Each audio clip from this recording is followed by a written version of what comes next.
An eyeless corpse in the middle of Dallas. That's stupid. The Dallas desert. Yeah. I mean, clearly you guys have never heard of Charles Albright. The Dallas Ripper, the Dallas Slasher, the Eyeball Killer. Ooh, so he just kills eyeballs? Well, that'll He probably just kills do them it. eyeballs. Once you kill the eyeball, the rest kind of goes.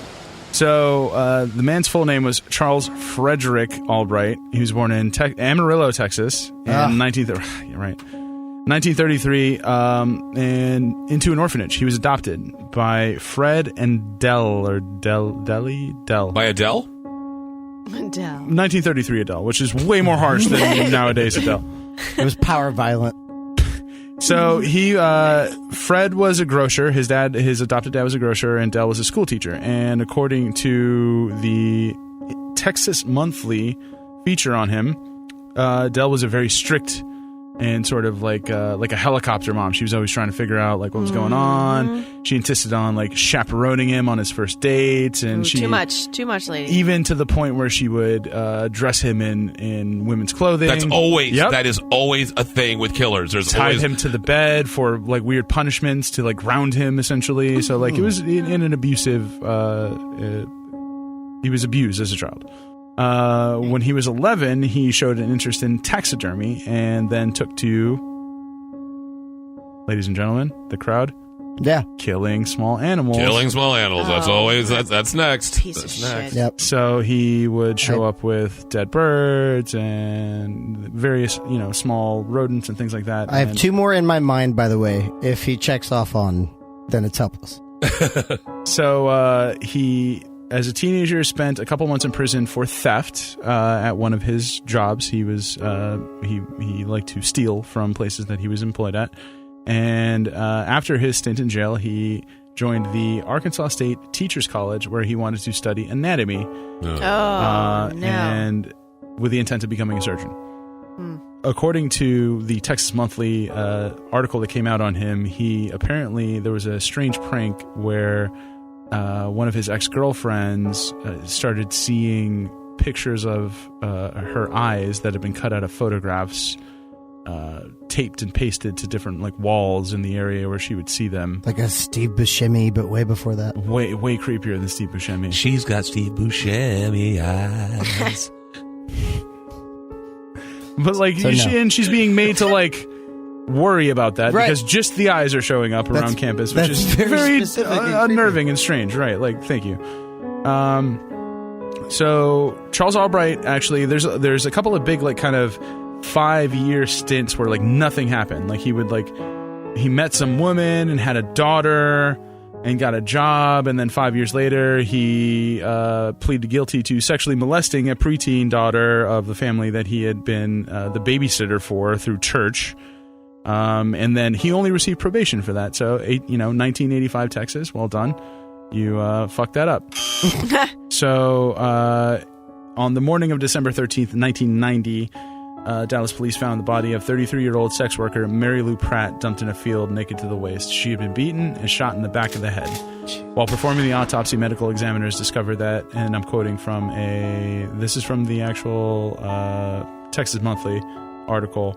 While performing the autopsy, medical examiners discovered that her eyes had been carefully removed, as if by a surgeon, some with medical training. And they basically, one of the people who performed the autopsy was quoted to say, "The eyes are very delicate," and apparently they were removed perfectly. Almost 2 months later to the day, the body of 27-year-old sex worker Susan Beth Peterson was discovered on the same road.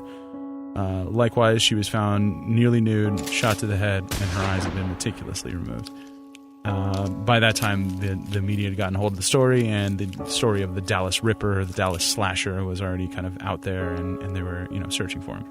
The ophthalmologist operator was immediately scratched in the They're like, we can do better. Flow. We can do better. Let's kill her. There you go. Let's run with that. A month later, in March, so this is February 10th, 91, and March 19th, 91, a naked body was found propped up against the street propped up against a tree on a residential street across from a grade school. Ooh. Shirley Williams, 45, had been What's shot with in the head. displaying bodies? That is What's with another even thing. doing any of this Stunting. shit? But there's, Yeah. but I'm saying these weird threads where they want Yeah. people to see their work. They it's like either for the shock or the presented. art. Yeah. It's, Kathy Scott, who we interviewed in season 1, said that's a part of stunting. You know, they want people to feel the opposite of what they felt when they did it, which was just joy and ecstatic. That's like that next level shit. I want other people to feel just hatred and sorrow. we are horrible creatures as human beings. We really are. horrible. Some of you motherfuckers are. Kathy Scott, shout out.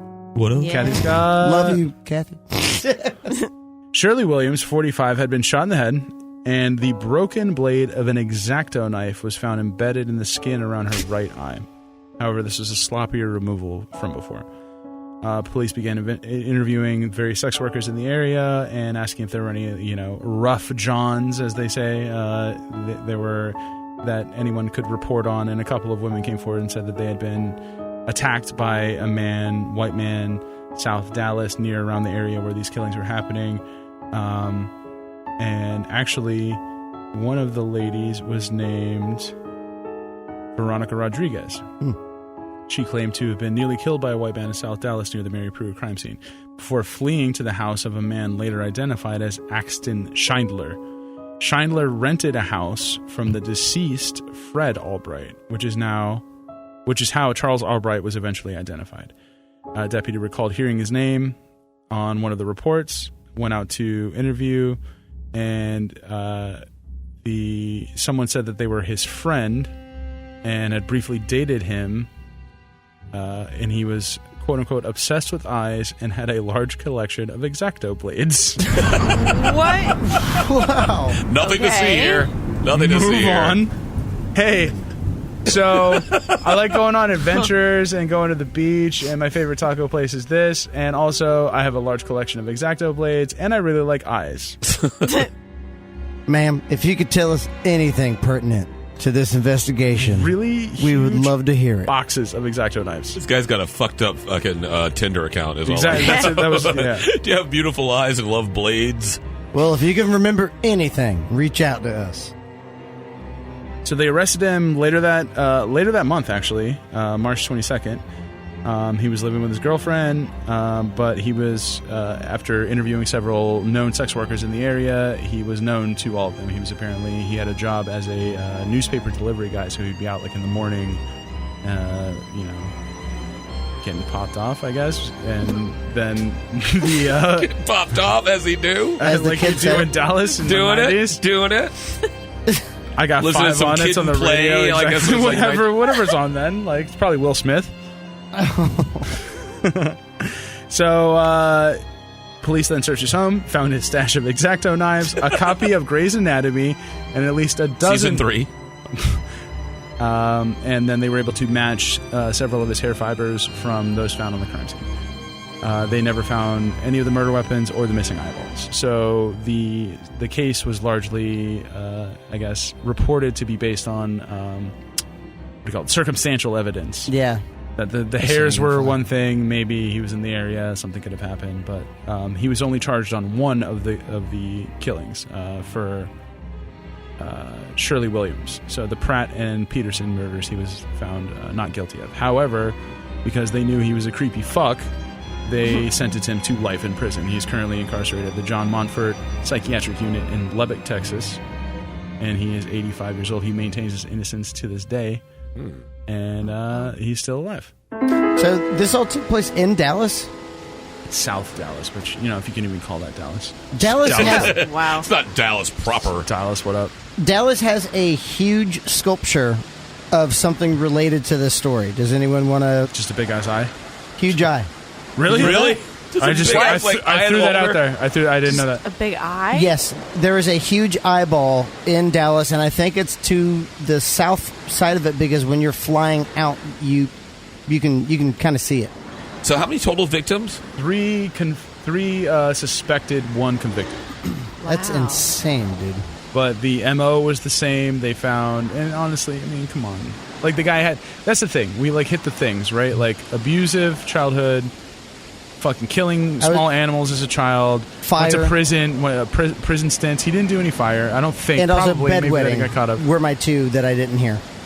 He was like, but like kleptomania, Yeah. or like like he got caught a couple Impulse. times trying to steal things from jobs that he had or whatever. So the all the signs were there, Yeah. and Bad seed. clearly, No, like, actually, yeah. bad planted, poorly planted. I mean, when you the whole thing about dressing them up, little boys as Just gotta girls, fuck 'em up. and But- that's a constant thread with so many different serial killers. And now it's like it's all about you. You want your child to be who they are, but then they took the norm and flipped it. You know, now it's like that's I just try so to like, bizarre to me. and I could never do it, and obviously, like it's tough to even try to put yourself in that position. But I feel like if even if I knew now that happened to me and I like blocked it out as a child, I would still kind of be like maybe a little embarrassed by it, if even that. But I don't think it would drive me to want to like kill and like remove the eyeballs of things. Like God, that no, seems that's kind of not- more of like a damn mom. That's kind of not even that cool that you did that. But like you know what, whatever. Like I'm not going to go kill a bunch of people because of it. You right. know, just going to be True a little. Detective season 3's on, and I'm like not even caught up. I don't have time to kill people. I got so much to do. I mean, sure, I'd love to kill a I few gotta here watch and there, the but man who killed Hitler and the There's a lot of Bigfoot. there's a lot of Yeah, you do. planning.